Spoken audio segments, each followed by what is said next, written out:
தமிழ்நாட்டினுடைய நாடாளுமன்றத்தினுடைய எண்ணிக்கையை குறைக்க சதி செய்யறாங்க. தொகுதி மறுசீரமைப்பு என்ற பெயர்ல மிகப்பெரிய சதி நடக்க இருக்கிறத முதல்ல உணர்ந்து அரசுக்கு எதிராக குரல் கொடுத்த மாநிலம் தான் நம்முடைய தமிழ்நாடு. வரவிருக்கக்கூடிய மக்கள் தொகை கணக்கெடுப்பு அடிப்படையில் மேற்கொள்ள போற தொகுதி சீரமைப்பு நம்மை போன்ற மாநிலங்களை வெகுவாக பாதிக்க போகுது. மக்கள் தொகையை பல்வேறு பல திட்டங்கள் மூலமா கட்டுப்படுத்தின நம்மை போன்ற மாநிலங்கள்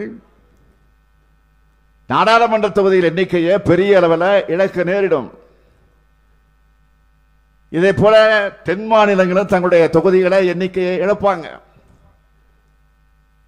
உடனடியாக இது தொடர்பாக அனைத்து கட்சி கூட்டத்தை கூட்டின அந்த கூட்டத்தில் எடுக்கப்பட்ட முடிவின்படி இதுபோல பாதிக்கப்படுகிற எல்லா மாநிலங்களையும் இணைச்சு சென்னையிலே ஒரு கூட்டம் கூட்டப்பட்டுச்சு. 7 மாநிலங்களை சார்ந்த 22 கட்சிகள் அந்த கூட்டத்தில் கலந்து கொண்டாங்க. அந்த கூட்டத்துடைய முடிவின்படி அகில இந்திய முழுமைக்கான கூட்டு நடவடிக்கை குழுவை அமைச்சிருக்கிறோம். அந்த குழுவின் சார்பில் பிரதமர் மோடி அவர்களை சந்திக்க தேதி கேட்டு கடிதம் அனுப்பியிருக்கிறோம். பிரதமர் அவர்களோ விரைவில் நேரம் ஒதுக்குவார் என்ற நம்பிக்கையோடு நாங்கள் இருக்கிறோம். இன்னும் சில மணி நேரத்தில் தமிழ்நாட்டுக்கு பிரதமர் வர இருக்கிறார். ராமேஸ்வரத்துக்கு நீலகிரி விழாவில் கலந்துக்கிறதுனால ராமேஸ்வரம் விழாவில் என்னால் பங்கேற்க முடியாத நிலைமை. இந்த சூழ்நிலையை நான் அவருக்கு ஏற்கனவே தெரிவிச்சிட்டேன். அந்த நிகழ்ச்சியில் நம்முடைய அமைச்சர் பெருமக்கள் மாண்புமிகு நிதித்துறை அமைச்சர் தங்கம் தென்னரசு அவர்களும் பால்வளத்துறை அமைச்சர் ராஜ கண்ணப்பன் அவர்களும் அங்கே பங்கேற்கிறார்கள். இந்த கூட்டத்தின் மூலமாக, இந்த நிகழ்ச்சியின் மூலமாக, உங்கள் மூலமாக தமிழ்நாட்டுக்கு வரக்கூடிய மாண்புமிகு பிரதமர் மோடி அவர்களை நான் கேட்க விரும்புவது, தமிழ்நாட்டு மக்களுக்கு ஏற்பட்டுள்ள நியாயமான அச்சத்தை நீங்க போக்கணும். தென் மாநிலங்கள் உள்ளிட்ட மக்கள் தொகையை கட்டுப்படுத்தின மாநிலங்களோட தொகுதி விழுக்காடு குறையாது என்கிற உறுதிமொழியை தமிழ்நாட்டு மண்ணில் நின்று நீங்க வழங்கணும். அதுக்கான அரசியலமைப்பு சட்ட திருத்தத்தை நாடாளுமன்றத்திலையும் நிறைவேற்றணும். இது ஏதோ வெறும் தொகுதியோட எண்ணிக்கை பத்தின கவலை மட்டும் இல்ல, இது நம்ம அதிகாரம், உரிமைகள் மற்றும் எதிர்கால நிலங்களை பத்தின கவலை. புதுச்சேரியோடு சேர்த்து 40 எம்பிக்கள் இருக்கும்போது தமிழ்நாட்டின் குரலை நாடாளுமன்றத்தில் நசுக்கிறாங்க. இந்த எண்ணிக்கையும் குறைஞ்சா தமிழ்நாட்டை ஒழிச்சிடுவாங்க, நசுக்கிடுவாங்க. இந்தி திணிப்பு, நிதி ஒதுக்கீடு மற்றும் சிறப்பு திட்டங்கள்ல தமிழ்நாடு புறக்கணிப்புன்னு நம்ம எம்பிக்கு நாடாளுமன்றத்தில் நம்ம மாநிலத்துக்காக மட்டும் இல்லாமல் ஒட்டுமொத்த இந்தியாவுக்காகவும் பேசுறாங்க. அதனாலதான் நம்ம வலிமையை குறைக்க பாஜக துடிக்குது. டிவி ஆன் பண்ணா, யூடியூப், சோசியல் மீடியாக்கள்ல போனா நம்ம உறுப்பினர் பேச்சு தான் எல்லா இடத்திலையும் ஒலிக்குது. வெப்பாரிய திருத்த சட்டத்தை எப்படி நள்ளிரவு 2 மணிக்கு ஒன்றிய பாஜக அரசு அனைத்து எதிர்க்கட்சிகளுடைய கடும் எதிர்ப்பையும் மீறி நிறைவேற்றுறாங்கன்னு பார்த்திருப்பீங்க. தொடக்க முதல தமிழ்நாடு அரசும் திமுகவும் அதை கடுமையாக எதிர்த்தோம். நாடாளுமன்ற கூட்டுக்குழு இடம்பெற்றிருந்த நம்முடைய ராசா அவர்களும் அப்துல்லா போன்றவர்கள் அந்த பரிந்துரைகள் எல்லாம் படிச்சு பார்த்துட்டு எதிர்ப்பு தெரிவிச்சிருக்கிறாங்க. ஆனா எதையும் காதுல வாங்காம வக்ஃப் திருத்த சட்டம் ஜனநாயகத்துக்கு விரோதமான முறையில் நிறைவேற்றப்பட்டதுக்கு அப்பவும் எல்லா எதிர்க்கட்சிகளும் விவாதத்தில் கலந்துக்கிட்டு ஆவேசமா, அறிவுபூர்வமா, விளக்கமாக தங்களுடைய நிலைப்பாட்டை முன்வச்சாங்க. மக்களவையில் நம்முடைய அருமை சகோதரர் ராசா அரை மணி நேரத்திற்கு மேல நெருப்பு பறக்க பேசுறது தலைப்புச் செய்தியாச்சு. மாநிலங்களவையில் நம்முடைய திருச்சி சிவா அவர்கள் 20 நிமிடத்திற்கு மேல பேசி உணர்ச்சிபூர்வமாக அங்கே முழங்கி இருக்கிறார். இது ஒரு புறம். இன்னொரு பக்கம் அதிமுக மாநிலங்களவை உறுப்பினர் தம்பிதுரை எவ்வளவு நேரம் பேசினார் தெரியுமா? ஒரே 1 நிமிஷம் தான்.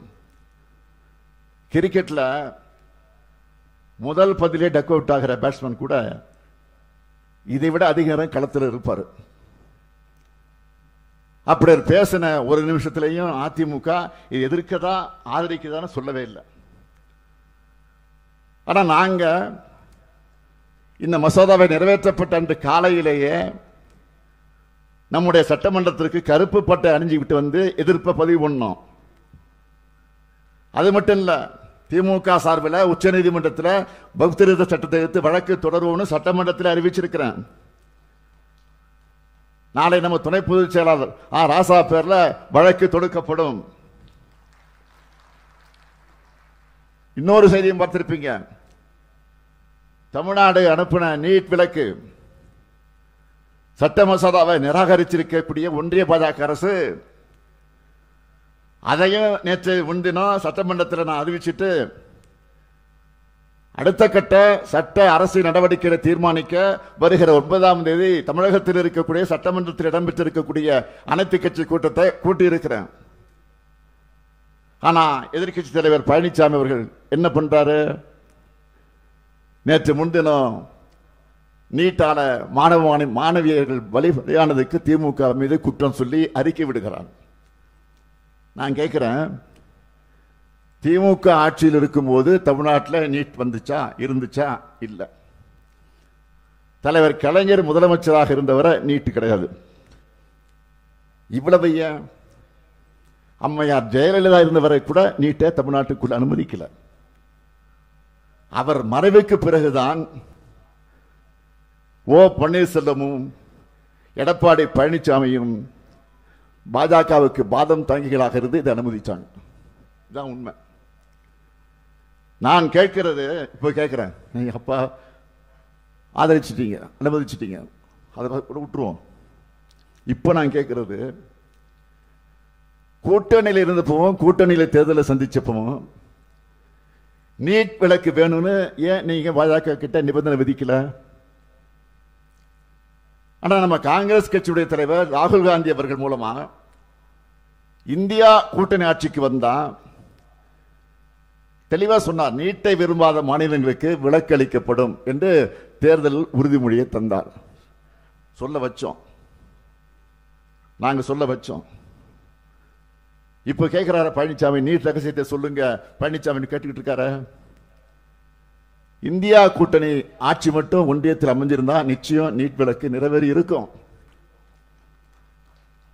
மாண்புமிகு எதிர்க்கட்சி தலைவர் எடப்பாடி பழனிசாமி அவர்களே, பாஜக கூட கூட்டணி இருக்கு இல்லைன்னு மாத்தி மாத்தி பேசுற உங்களுக்கு நான் இந்த மேடையிலிருந்து சவால் விடுறேன். தமிழ்நாட்டு மாணவ செல்வங்கள் மீது உங்களுக்கு துளியாவது அக்கறை இருந்தா பாஜக கூட்டணிக்கு போறதுக்கு முன்னாடி நீட் விலக்கு தந்தாதான் கூட்டணின்னு வெளிப்படையா அறிவிக்க தயாரா? உருப்படியா ஒன்றும் பண்ணாம வாய்ச்சவடால் விட்டுட்டு இருக்கிறது தான் மக்களால் மீண்டும் மீண்டும் நீங்கள் புறக்கணிக்கப்பட்டு இருக்கிறீங்க.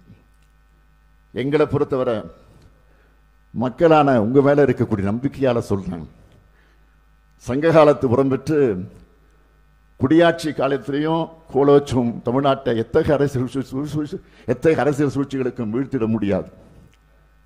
இந்த முத்துவேல் கருணாநிதி ஸ்டாலின் வீழ்த்தவும் விடமாட்டான். தமிழ்நாடு போராடும், தமிழ்நாடு வெல்லும். விடைபெறுகிறேன். நன்றி, வணக்கம்.